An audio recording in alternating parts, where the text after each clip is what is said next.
Well guys, it's been a very long road, but this retrospective is finally coming to a close. For real this time. Pokemon Sun and Moon, the latest games in the franchise and the centerpiece of the 20th anniversary celebration. They were revealed not too long ago, in spring if I remember rightly. At the time everyone was going apeshit. Everyone except for me, that is. I'm not sure what exactly happened between then and now, but my hype levels for this game went from non-existent to through the roof in just a few months. I'd just finished my Generation 6 script at the time, so I figured it'd be foolish to leave this out the retrospective. From what I've gathered so far, Pokemon Sun and Moon have gotten very positive reviews, some even calling it the best game ever made. That said, fans also said the same thing about Pokemon X and Y, and we all know how that story ended.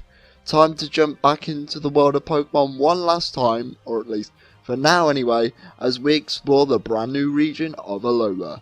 One thing you'll notice immediately is that as soon as you boot up the game, you'll be thrusted into the action.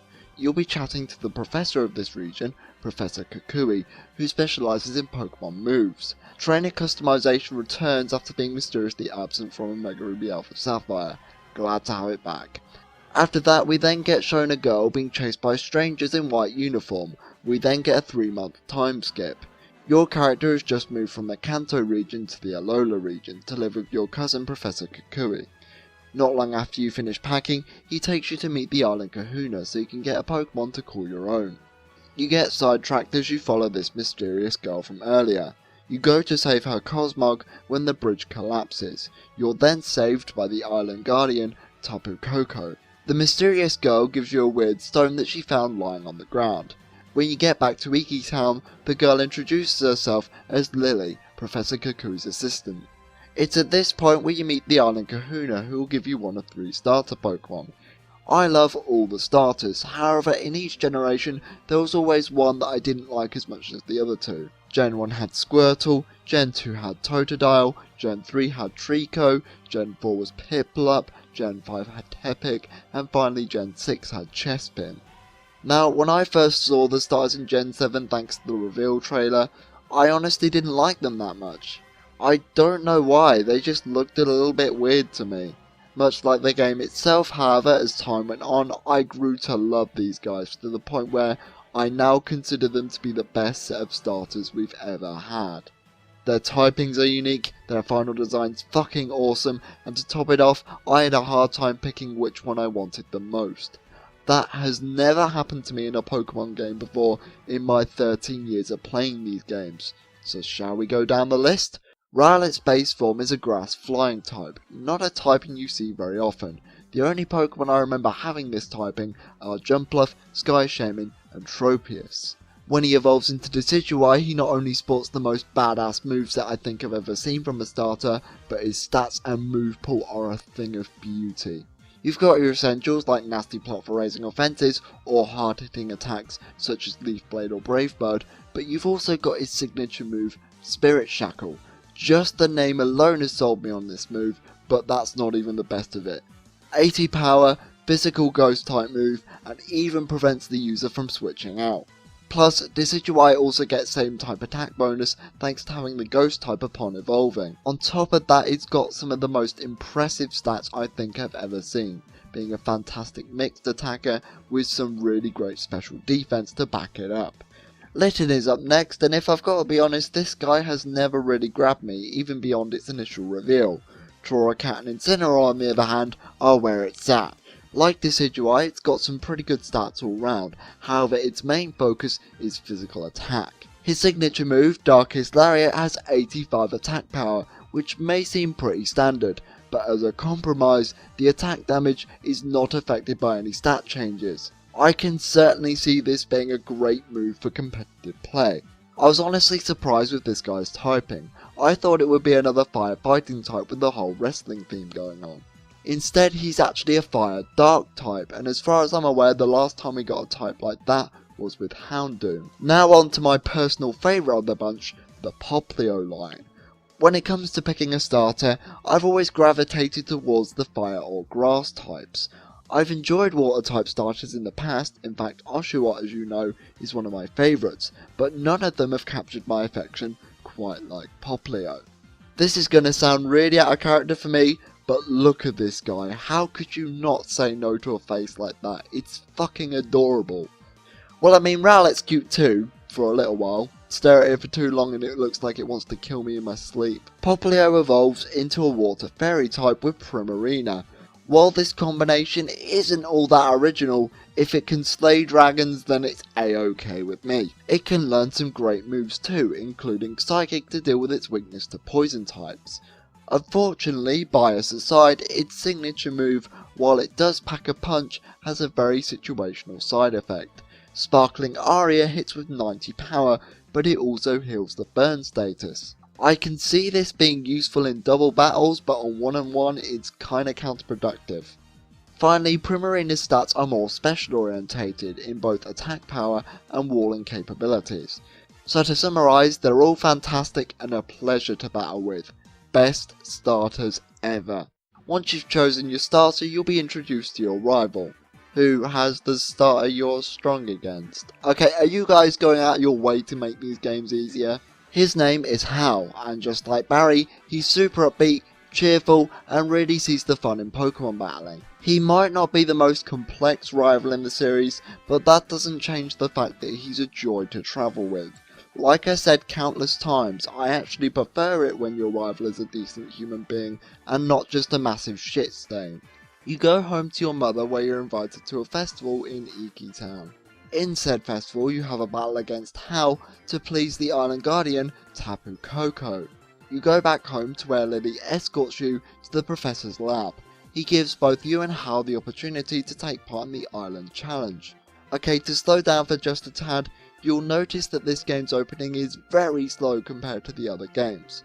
Most of the games have you walk 3 feet outside your neighbourhood and somebody will give you a Pokemon straight away. To put things in perspective, I was 30 minutes into the game before I got my starter Pokemon. I don't, however, think that's necessarily to the game's detriment. Alola is obviously based off Hawaii, a location that's already brimming with personality and culture as is. Taking the time to set the stage and discuss Alolan traditions and customs gives this region a greater sense of character than any other region we've visited thus far. There's that, and I do have a soft spot for tropical locations, as they're an absolute marvel, and Alola represents this beautifully. This game's opening might be more on the slow side, but that's only in relation to the more traditional Pokemon structure we're all used to.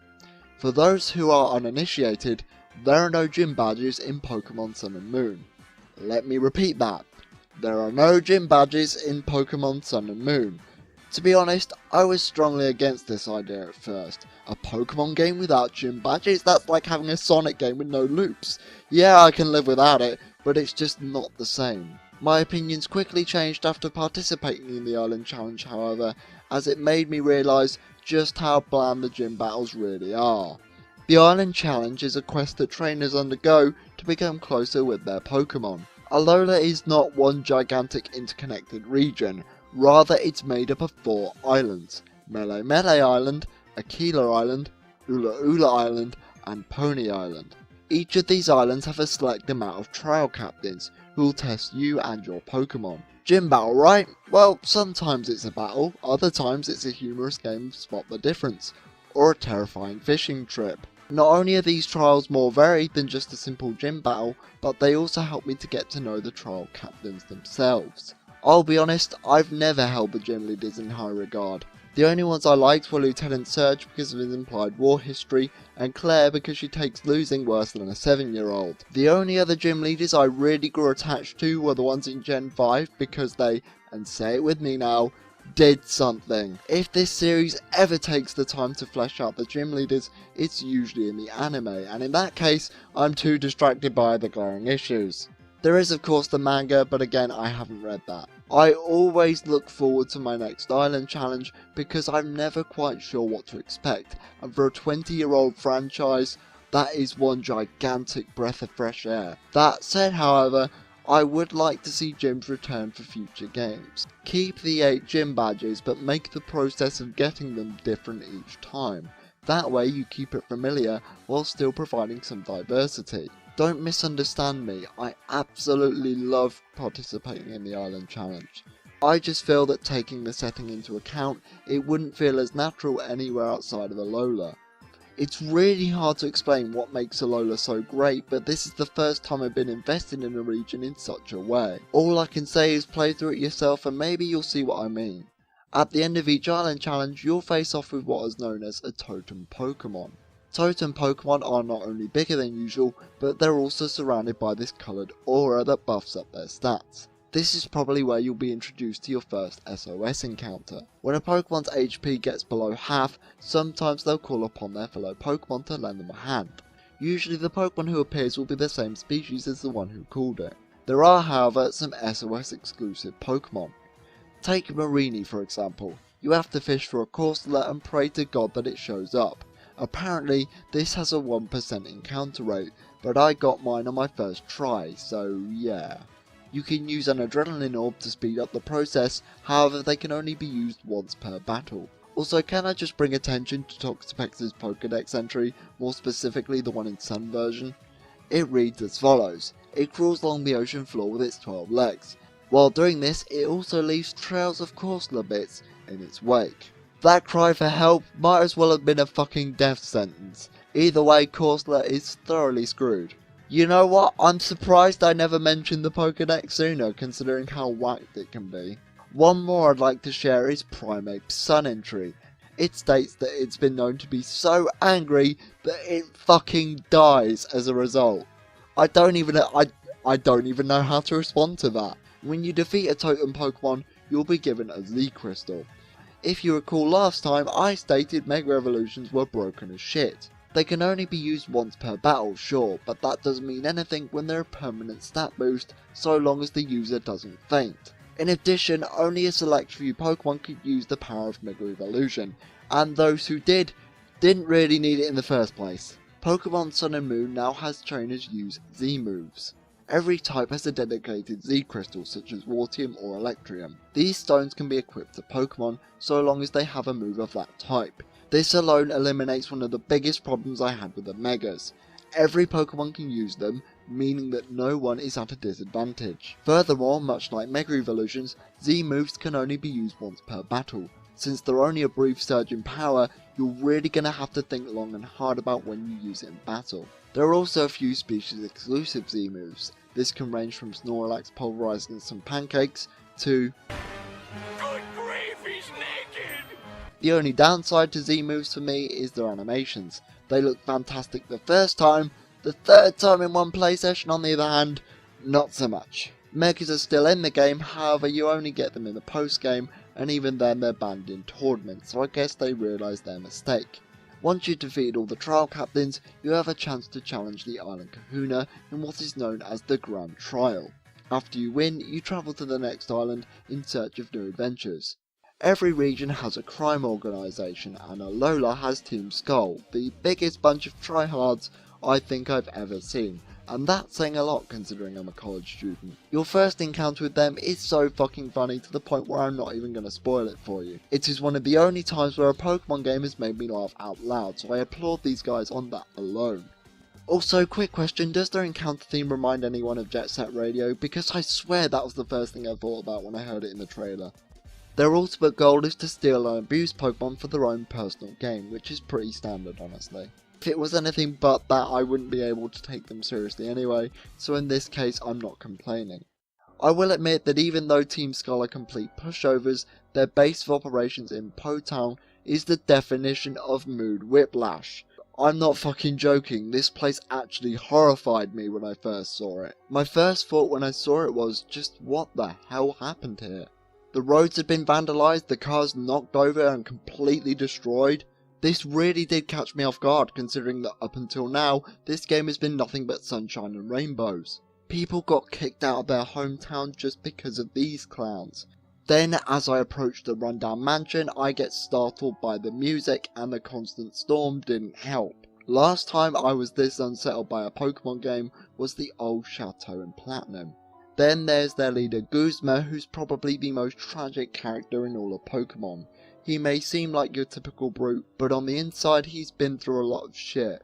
There's this house on Route 2, and if you go into it, you'll find Guzma's mother and father. If you talk to his father, he'll say that he was disappointed in his son for leaving and he tried beating him, only in the end he ended up getting beaten himself. If you think he's talking about Pokemon battles, then have a look at these bent golf clubs. There's no doubt about it, Guzma comes from an abusive, broken household. Knowing this now, I see Team Skull in a completely different light. They're still funny, but I do get the odd sense of pity whenever I see them. Then there's the mysterious Gladion who wants to free his partner, Type Null, of the helmet that was used to restrain it. He doesn't see the point of having fun during a Pokemon battle as he thinks it makes you weak and halts the progression between you and your Pokemon, citing Hau as a clear example. Ironically, he eventually evolves Type Null by raising his friendship stat. Gladion is the type of guy who finds it hard to trust anyone, leading him to feel pretty isolated. The minute I laid eyes on Type Null, I saw the symbolism. Both Gladion and Type Null are one of the same, trapped, forced into doing a job that they couldn't give two shits about. Once you understand the full story, you'll know what I mean. He also seems very protective of Cosmog, especially in regards to Team Skull. When you reach Hita Town, you'll meet up with Lily again, where you'll be introduced to Professor Kukui's wife, Professor Burnett. Lily says that Burnett found her knocked out cold on the beach and asked her husband to let her stay at his house. Lily then says that the professor was like a real mother to her. Keep that in mind for later. Burnett then tells you about the Ultra Wormhole, an alternate dimension where Pokemon named Ultra Beast emerge. You catch a glimpse of this when you exit the building, but the cause of the rift is still unknown. After knocking down your second island, you'll be asked to visit the Aether Foundation. Lily is given the offer to go too, however she declines without hesitation. The Aether Foundation is an organisation dedicated to the preservation of Pokemon. A nice little detail is that they actually reference the fact that Corsola is an endangered species thanks to Toxapex. They even created a security system that prevents Pokeballs from working. At the heart of this company is Lusamine, who thinks all Pokemon are worthy of her love. You know, I don't know what it is, but she seems to bear a striking resemblance to Lily. Before we have time to follow up on these thoughts, however, we're interrupted by UV001, who emerges from the Ultra Wormhole. You knock it back to where it came from, and you wave goodbye to the Aether Foundation. Okay, now that we're done playing the naive first timer, let's cut straight through the bullshit and get to the meat of the story. If the opening didn't make it clear enough for you, the Aether Foundation are more sinister than they're letting on. In addition, Lily has a greater relation to the organisation than one might think at first. While you're off battling Guzma in Po-Town, Team Skull convinced Lily and Cosmog to come with them to the Aether Foundation. The Aether Foundation and Team Skull were actually working together this entire time, and if you think that's screwed, you haven't seen nothing yet. You go to confront Lusamine, where you get by far what is the most disturbing imagery I've ever seen from a Pokemon game. These Pokemon have been frozen solid. Why? To preserve their beauty, of course. I know it's a minor detail, but this left so much of an impression on me that I just had to bring it up. The big plot twist here is that Lusamine, Lily and Gladion are all one big family, though they are far from a happy one. This is where things start getting pretty fucked up. When Lusamine learned about the Ultra Beasts, she became obsessed with them to an unhealthy degree. The Aether Foundation developed 3 Type Null units as a way of defeating and capturing the Ultra Beasts. For the record, that's why Type Null has a helmet on its head, so that they can control it. Gladion, having had enough, escaped from the Aether Foundation with one of the Type Null units, tragically leaving his sister behind. Lusamine soon found a favourite, the Ultra Beast Neolego. For those wondering why Neolego looks like Lily, it's actually quite the opposite. Lusamine forced Lily to wear these clothes that resemble Neolego because without them, she claims that only the most beautiful creatures deserve her love. Again, this is abuse, there's no darting around it, this game's being very blunt. Trouble is that Lily doesn't want to give up on Lusamine because, like it or not, she is her mother. After learning that Cosmog is the key to opening the Ultra Wormhole, Lusamine wanted to try and harness its power to finally achieve her dream, even going as far to create specially made Beast Balls for hunting down the Ultra Beasts. The bad part is that if Cosmog uses too much of its power, then it dies, so that's why Lily stepped in to save it. Unfortunately, Lusamine and Guzma escape through the Ultra Wormhole, leading your group to travel to Pony Island. After taking down the final island kahuna, you and Lily go on an adventure to use the Sun Flute to summon the legendary Pokemon Lunala or Solgaleo. One subplot you'll see as the game progresses is Lily going shopping for clothes. This has a lot more significance when it comes to her overall development as a character. When you first see her, she's very introverted and hates seeing Pokemon being hurt. After she watches you and Hal battle, however, she begins to have a change of heart and sees that Pokemon is less about violence and more about friendship. Or at least, that's what the series is trying to tell me. Before setting out for Pony Island, Lily decides to have a costume change, and this sums up her character growth perfectly. She's free from her mother's shackles. She no longer shares an identity with Lego. She can make a name for herself. Smiling confidently and gripping her backpack, she's now ready to start her journey as a Pokemon trainer. Lily, in my opinion, is the most developed character in the series next to N. I know everyone seems to have a hard-on for Silver, but if I'm honest, doing this series has made me realise that his development is very bare bones in comparison. It can be pretty much summed up as, Pokemon are friends, not tools. This, however, is slowly built up through the course of the game. On my first playthrough, I thought Lily stopping for clothes had no significance. It's only when I stopped to piece things together did I realise that they're actually a metaphor for her in a struggle. God, I love the story-driven approach to these more recent games.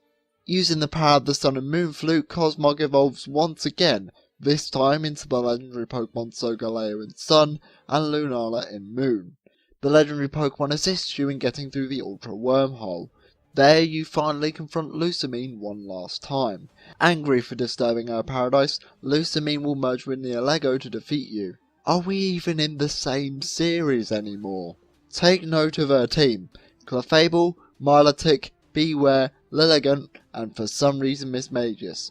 All Pokemon that are considered beautiful or cute, for the most part. Just a nice detail I thought I'd point out. With Lusamine defeated, Lily rushes to her mother's aid. She then asks her daughter when she became so beautiful. That's some really touching stuff. It's not the most emotional scene that Pokemon has ever had, but it's certainly moving. Pokemon Sun and Moon's overarching theme is family, and it can be found everywhere you look. Like how Professor Kukui is your cousin, or how Lily considered Burnett to be like a real mother to her. Even the region of Alola itself has such a sense of community. Everyone's always willing to lend a hand and help a brother out. Which is why when you see disjointed or flat out broken families like we've seen with Lily or Guzma, it really does leave an impact. After the battle, you'll then have an opportunity to catch your mascot legendary. It's at this point where Sun and Moon starts to get a little more, shall we say, traditional. On Mount Lanakila is the newly built Pokemon League, complete with Alola's very own Elite Four.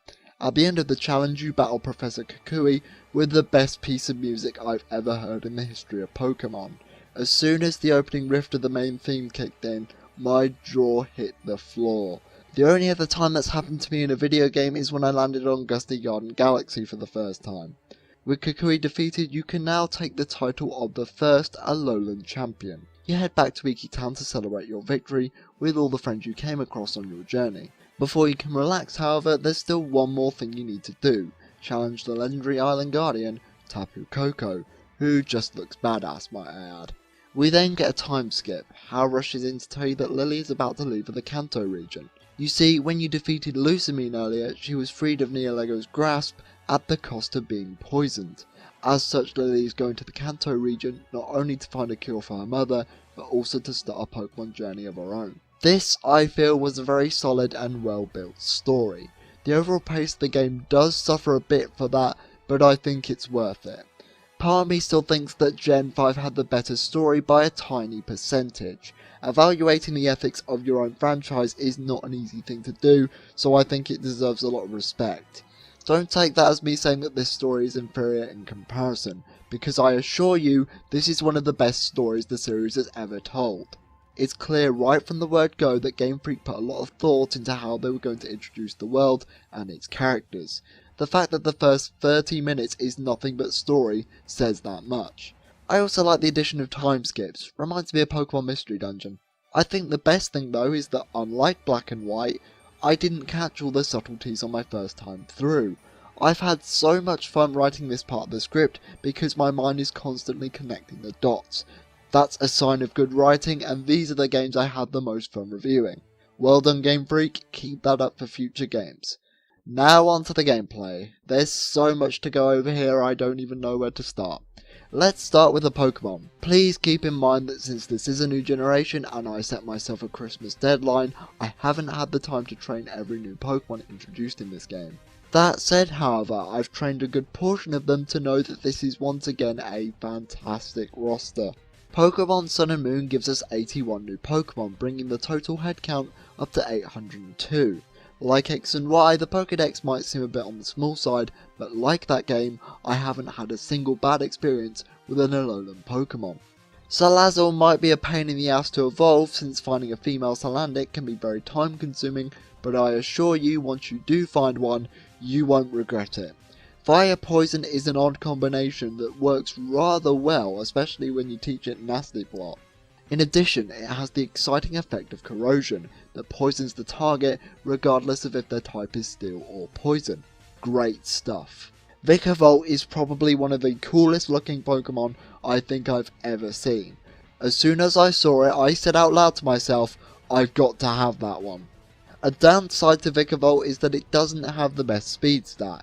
It does get agility to help it smooth that out though. If you can set up a few agilities, then Vikavolt's monstrous special attack will no doubt come in handy. With offensive moves like Bug Buzz, Air Slash and Thunderbolt, I don't think you could go wrong. Topping that off is the ability Levitate, which makes it immune to ground type moves, effectively eliminating one of its weaknesses. Finally, Toxapex is probably the greatest wall I think the series has ever seen, in both physical and special capabilities.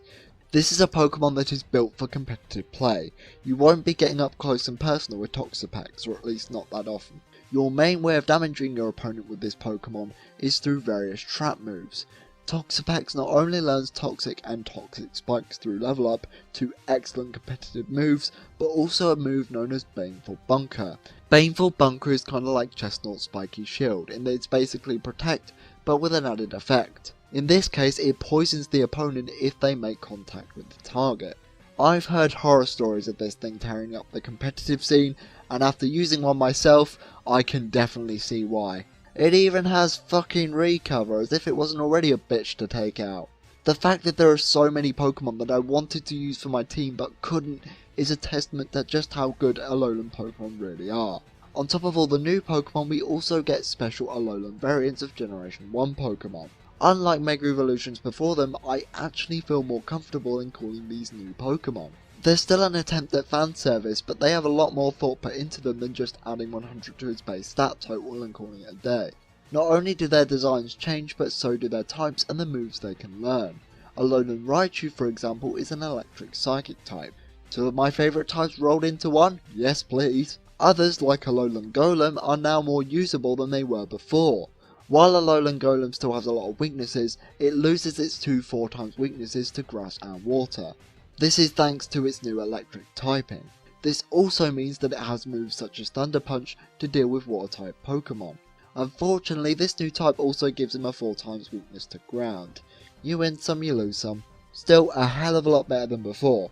Out of all the Pokemon in general, not just Gen 1, Golem was the Alolan form I wanted the most. I don't know why, I've always had a soft spot for it. While it's not perfect, it's much more viable now in my opinion. Plus it keeps the sturdy ability, so that's a bonus. Alolan Muck makes me feel like I'm tripping balls. Not really much to say other than it's still a great special wool. Only now, thanks to the dark typing, it has an immunity to the best special orientated type in the game. Do I even need to say why this is fantastic? Alolan Ninetales is fucking adorable, and much like Golem, this is another Pokemon I wanted to see refined. It's always been one of my favourites, but it always seems to be overshadowed by Arcanine. To be fair, I love Arcanine too, so I can't say I blame anyone. That I feel was the biggest problem it had. It was trying to fulfill the same purpose as Arcanine, only Arcanine did it a hell of a lot better. When the special stats were won, Ninetales did just that. Instead of tweaking its moves to fit its stat layout, Game Freak decided to change its function completely with its Alolan form. Ninetales is now an Ice Fairy type, making it the bane of any Dragon types who dare to oppose it. You might disagree with me, but I've always liked Ice types for the simple reason that they can destroy Dragon types. I tell you, Drake and his dragons back in the day gave me so much shit. As for Alolan Sandslash, he looks like Sonic. Don't tell me you don't see it. Overall though, I think the Pokemon that were given Alolan forms were well chosen in my opinion, and certainly much more so than the Mega Evolutions. They actually decided to give some love to underutilized Pokemon and not just give the good ones steroids. In the post-game, you have the opportunity to catch the Ultra Beasts. You'll be asked by Annabelle and the returning Looker to help capture every Ultra Beast within a specific area. You catch them with the Beast Balls, however you only get 10 of them per Beast group. The plus side is that the Beast Balls make catching these things a total cakewalk as their catch rate skyrockets. They do scale in levels though, upwards to level 70, so be prepared, and I don't just mean for a battle. What the fuck are these things? They don't look like Pokemon. Trust me, I mean that in the most positive way possible, because I know that was intentional. Buzzwole is probably the most anime as shit looking thing I've ever seen from this series, and I fucking love it. Buzzwole just looks badass, enough said. As a fan of puns, I wholeheartedly approve of circuitry. It's a tree that has circuits. Oh, Game Freak, you clever bastards. Then there's Guzzlord, which actually I'm not sure what that is. All I know is that its name sounds ever more perverted the more you say it. One thing I love about Sun and Moon's legendaries is how they handled their exclusives. In the case of the Ultra Beasts, you get 1 or 2 copies per beast, so you could swap with a friend to get the ones you haven't got. Even in the case of Lunala and Solgaleo, you do get a Cosmog that does evolve into your version's mascot legendary. It's quick, it's easy, and it's convenient. You don't have to shift through bullshit GTS offers just to get every Pokemon. While we're on the subject of anime and special Pokemon, let's talk about Ash Greninja. Ash Greninja is a special form of Greninja that debuted in the Pokemon XYZ anime. The weird thing I find is that stuff like this is usually put in the anime to advertise the games, but here it feels like the other way around. Believe it or not, the X and Y anime was actually pretty popular with fans, and compared to what we've been getting over the years, I can certainly say it's a step up. Kalos League, regrettably, notwithstanding. No, I'm not bitter, what would ever give you that idea? This also means that Ash is now tied to the games in some way, and that just makes me feel kind of unclean. I have never been so conflicted about a Pokemon in my entire life. I love Ash Greninja's concept and design, but I hate Ash as a character. Trust me, I could make an entire video dedicated to what I feel about the Pokemon anime. No joke, I could write a fucking essay about it. You may think you want that, but trust me, you don't want that. The Ash Greninja form kicks in when you defeat a strong opponent, like say a totem Pokemon. All it does is increase the power of Water Shuriken, which really isn't all that great a move to begin with. You can receive Ash Greninja by downloading the special demo version of Pokemon Sun and Moon and going to Professor Kukui to transfer it. I'd recommend it just to get a cool looking Pokemon. Now would I recommend X, Y and Z? If you've got nothing better to do, it's a harmless watch I suppose. I mean, it could be worse. You could be watching the Black and White saga. That was a fucking train wreck and a half. If nothing else, the battles do look pretty incredible. Credit where credit is due.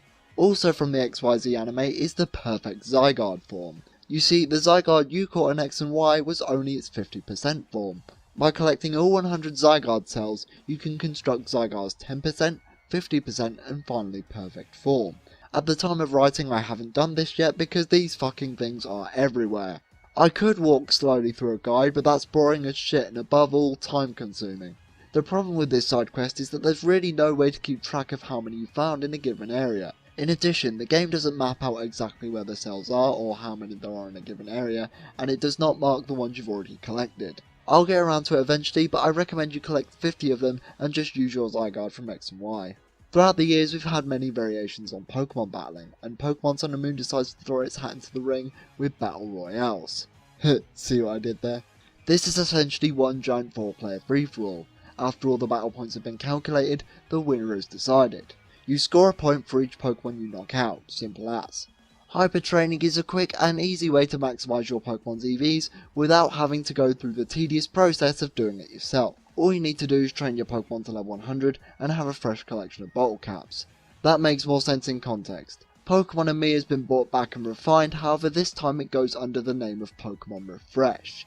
The biggest problem I had with the Me was that it was too far removed from the main game. Pokemon Refresh is much better integrated. After a battle you'll be given the option to clean your Pokemon. Doing so will increase their happiness. It doesn't take very long either, so this is a very nifty feature.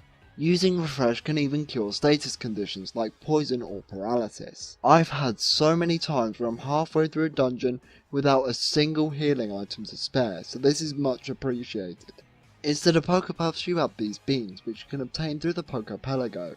This is an island paradise for the Pokemon stored in your PC to roam around in. As far as I'm aware, it doesn't really have much purpose outside of collecting beans, but it's something. Other than that, most of the new features found in Sun and Moon are merely just small tweaks to make for a smoother adventure. I say small, but when I look back, I wonder how the hell it took them so long to implement some of these features. First of all, you can now select Pokeballs as soon as the battle begins by pressing Y. Pretty handy, and it saves me going through a lot of menus. Additionally, when you catch a Pokemon, you have the option to add it to your party or compare it to your current team. This is such a small thing, yet it is so helpful if I want to experiment with different Pokemon. The only annoying thing about catching Pokemon is that the Pokédex feels the need to take its time to slowly register each Pokemon. It takes quite a bit longer in this game than it does in every other generation. While ultimately it isn't a big deal, it can become annoying if you like catching lots of Pokemon. HM slaves have now gone into retirement thanks to the new Ride Pokemon. After clearing your first Grand Trial, you'll have access to a Ride Pokemon. Ride Pokemon pretty much perform the same functions as HMs, and even certain items like the bike or item finder. These are perhaps the best addition the series has ever seen. When I start a new game, I always had the intention of exploring the region and finding all the secrets. And then HMs happen. Now I don't need to worry about any of that shit.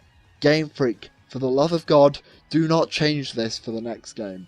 To top that off, some of the best HMs, namely Surf, Waterfall and Fly, have now been made into a TM move. All is right with the world. This is Pokemon's 20th anniversary, so naturally you'd expect a lot of references to previous games. And for the most part, yes, Sun and Moon does have a lot of links to past games. The biggest is obviously the fact that your trainer originated from Kanto. My favourite Easter egg in the game is actually in your bedroom. If you watch the TV, it will describe 4 boys walking along a railroad track. This is not only a reference to Stand By Me, but also to Pokemon Red and Blue. If you interact with the TV in that game, you will also get a reference to Stand By Me. There are plenty of other Easter eggs to dig up here, so happy hunting. The Battle Tree is the new battle facility. There's not really much to say other than if you do well, you'll see some returning fan favourite characters, such as Cynthia or Colress.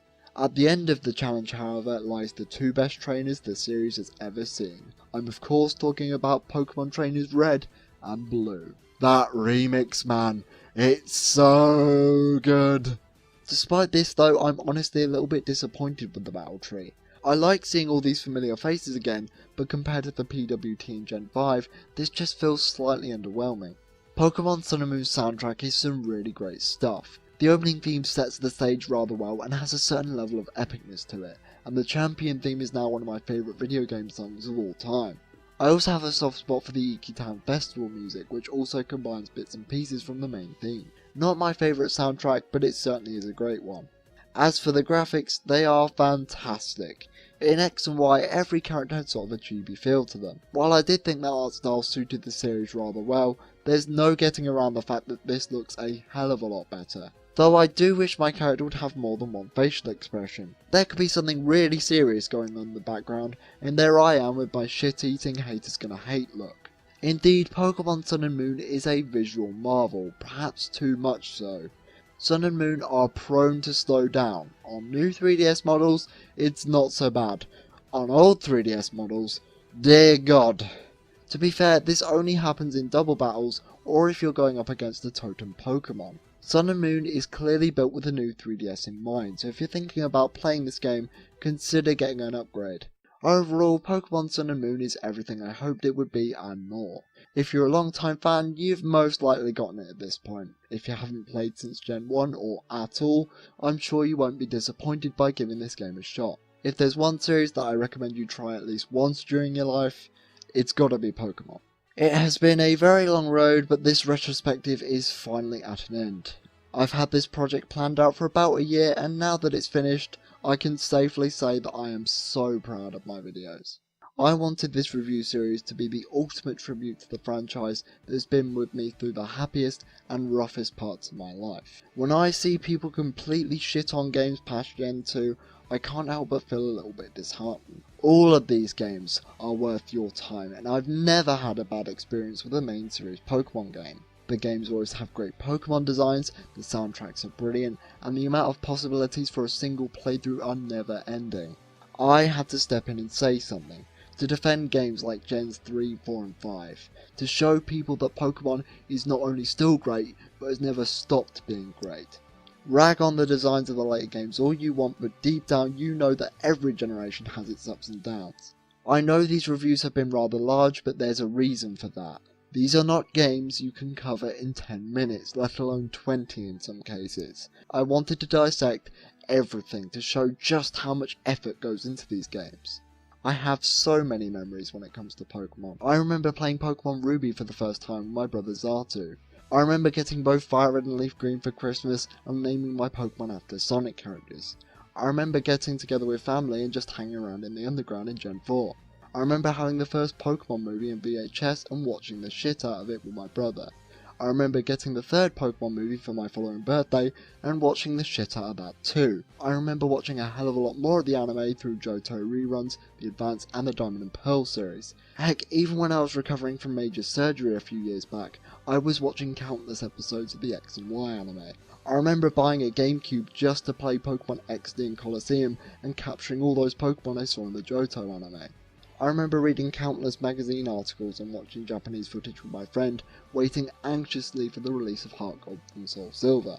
I remember feeling super triumphant after beating Rayquaza in Pokemon Mystery Dungeon Blue Rescue Team. Similarly, I remember shedding a tear at the ending of the second game. In fact, I remember watching the legendary encounters in Mystery Dungeon as some of my very first YouTube videos I ever watched 10 years ago on this very site.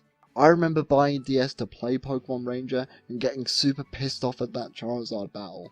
These memories and many more are something that I will treasure forever. Even now when I'm in college and I don't have any friends to talk to, I'm never lonely because I always have Pokemon on standby. I can replay these games countless times and I've never gotten bored because there's always a new team combination to try out or secrets to find. Just recently I found my first shiny Pokemon, which is now an Excavalier. I went out and got all the 20th anniversary events both online and in store, including Volcanion. I even conquered the Battle Frontier in Heart Gold for the very first time, something I've been trying to do since childhood. This series means more to me than words could possibly describe, and doing this retrospective has helped me to reignite that fire that was dwindling for some time now. This review series brought back my spark for Pokemon, and I have you guys to thank for that. To everyone who's been with me throughout this entire project, you have my sincere thanks. The support for these videos has been overwhelmingly positive and has really boosted my confidence as a content creator.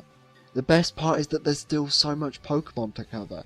Mystery Dungeon, Ranger, Colosseum, XD, Conquest.